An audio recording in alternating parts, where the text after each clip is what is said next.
ये जंग है उस हर कपल के लिए जो प्रेगनेंसी के लिए ट्राई कर रहे हैं या जो कंसीव होने के लिए ट्राई कर रहे हैं।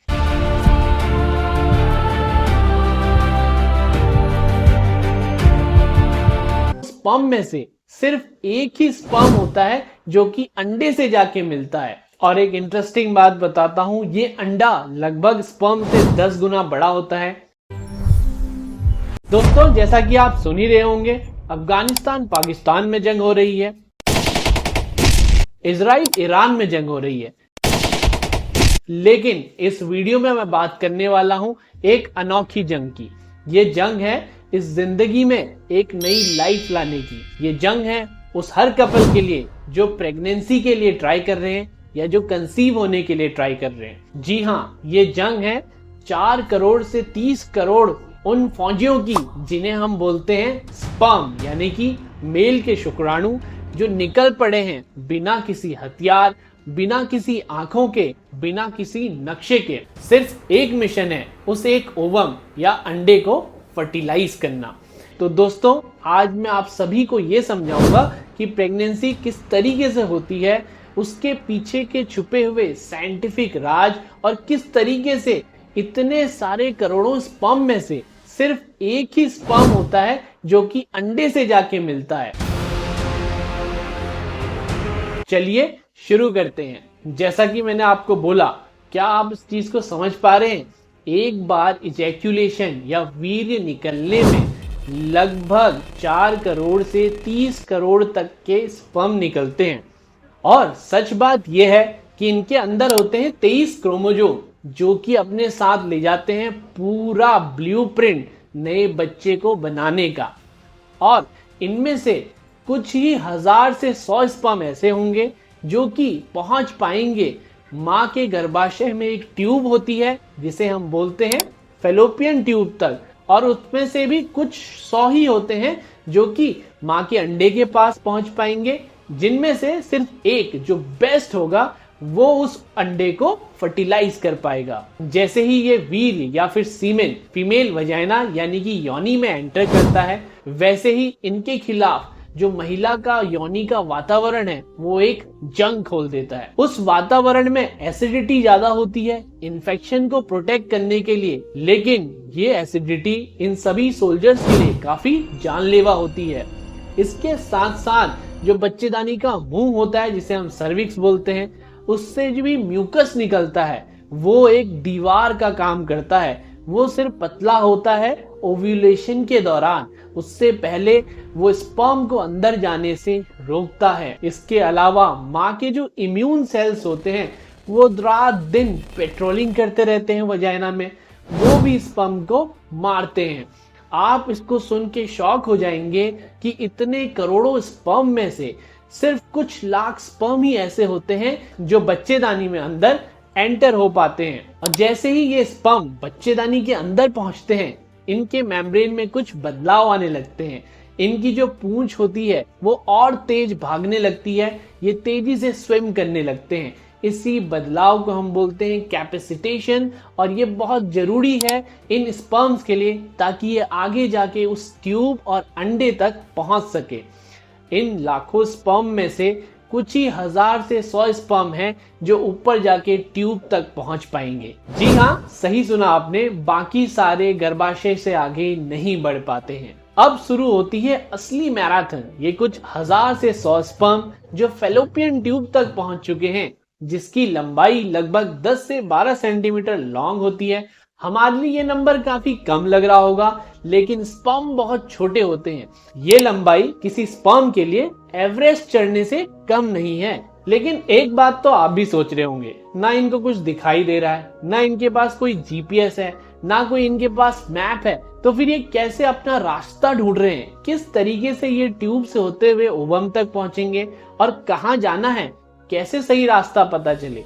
तो इसके लिए एक प्रोसेस होता है जिसको हम बोलते हैं कीमोटैक्सिस, यानी कि जो अंडा होता है ना, वो कुछ हार्मोन्स रिलीज करता है, और ये हार्मोन जो है वो तैर के स्पर्म तक आते हैं, और ये स्पर्म जैसे ही उन हार्मोन से सिग्नल लेते हैं उनकी तरफ दौड़ने लगते हैं।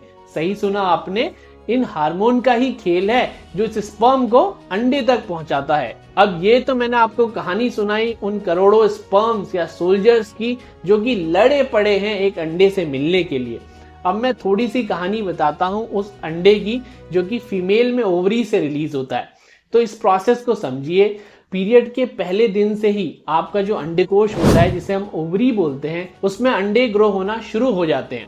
जैसे जैसे समय बढ़ता है, लगभग 9वें-10वें दिन तक एक अंडा होता है जो रेस पकड़ लेता है। वो ज्यादा जल्दी ग्रो होता है बाकी अंडों के मुकाबले और फाइनली लगभग 13-14 दिन के अराउंड ये ओवरी से टूट के बाहर निकल जाता है। लेकिन ये यहाँ पे ध्यान दीजिएगा, ये 13-14 दिन पे जो मैं बोल रहा हूँ ये सबके लिए नहीं है।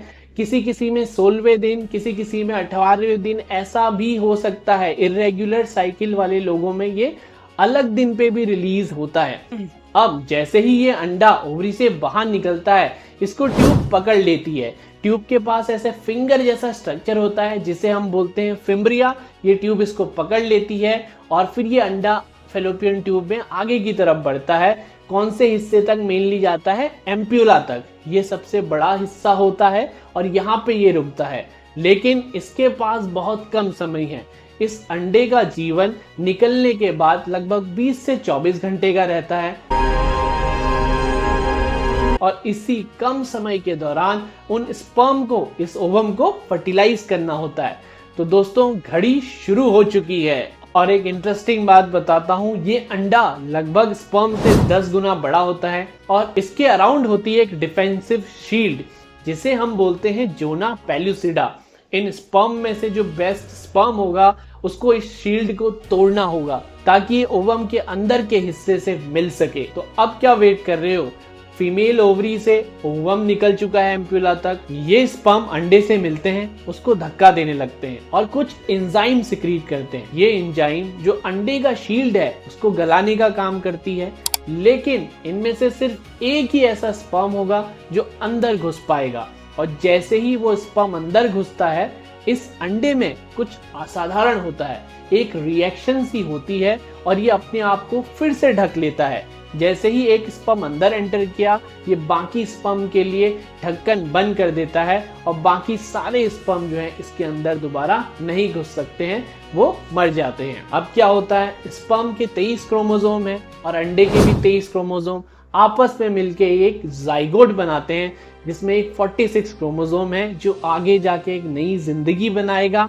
और इसी दौरान ये डिसाइड हो जाता है कि बेबी का जेंडर क्या है, लड़का होगा या लड़की होगी, बेबी का आंखों का कलर क्या है, बेबी की हाइट क्या होगी। ये सब जेनेटिक्स वाला काम इसी दौरान डिसाइड हो जाता है। ये नया सेल जो बना है जिसे हम जाइगोट कहते हैं, ये फटाफट डिवाइड होने लगता है 2 से 4, 4 से 8 और ये फेलोपियन ट्यूब में आगे की तरफ मूव करने लगता है।